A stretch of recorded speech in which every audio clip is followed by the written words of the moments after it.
పోలీసుల సైకోలారా మీరు, లంచ్ కొడుకులారా? అజిత్ కుమార్ అరిచాడు, ఏడ్చాడు, అడుక్కున్నా వదలలేదు కదరా మీరు. చెయ్యని తప్పు ఒప్పుకుంటే కనీసం కొంతసేపు కొట్టడం ఆపుతారని చెప్పి గోశాల వెనకాల దాచిపెట్టాను అని అబద్ధం చెప్పాడు. ఆ గోశాలకు అజిత్ ని తీసుకెళ్లారు, అక్కడేం దొరకలేదు. ఇంకా అజిత్ నిజం చెప్పాడు, సార్ నేను నిజంగా దొంగలించలేదు, మీరు కొంతసేపు కొట్టడం ఆపుతారని చెప్పి అలా అబద్ధం చెప్పాను అని చెప్పాడు. ఇది విన్న పోలీసులు కనీసం జాలి పడకుండా చచ్చే వరకు కొట్టారు, సిగ్గు నా కొడుకులు. ఇంకా పోలీసులు అజిత్ బాడీని తీసుకొని గవర్నమెంట్ హాస్పిటల్కి వెళ్ళారు, అక్కడ డిక్లేర్ చేశారు ఇంకా డెడ్ అని.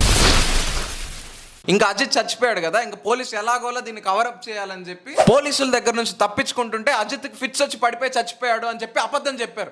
సిగ్గుండాలి కదరా మీకు కొంచెమన్నా చెప్పడానికి. తమిళనాడు పోలీసులు ఎంత క్రిమినల్ కాకపోతే మర్డర్ చేసి అబద్ధాలు చెప్పి కవరప్ చేయాలని చూస్తారు. ఎలా వస్తుంది ఆ సిస్టమ్ మీ మీద అసలు నమ్మకం? పోలీసుల దెబ్బకి అజిత్ అరిచిన అరుపులు కొంతమంది విన్నారు ఆ ఊర్లో. టెంపుల్ ప్రెమిసెస్ లో అజిత్ ని పోలీసు కొడుతున్నప్పుడు ఒక వీడియో తీశాడు సీక్రెట్ గా. ఒక నోబుల్ ఇండియన్ సిటిజన్ ఒక చిన్న సందులోంచి వీడియో తీశాడు. ఆ దెబ్బలకి అజిత్ కొలాప్సే పడిపోవడం కూడా ఉంది వీడియోలో. ఈ వీడియో వైరల్ అవ్వడం వల్లే ఇవాళ ఇన్సిడెంట్ బయటకు వచ్చింది. ఒక్కసారి ఊహించుకోండి, ఈ వీడియో కనుక తీయకపోయింటే, ఆ టైంకి ఆ పర్సన్ ఆ ప్రెమిసెస్ లో లేకపోయింటే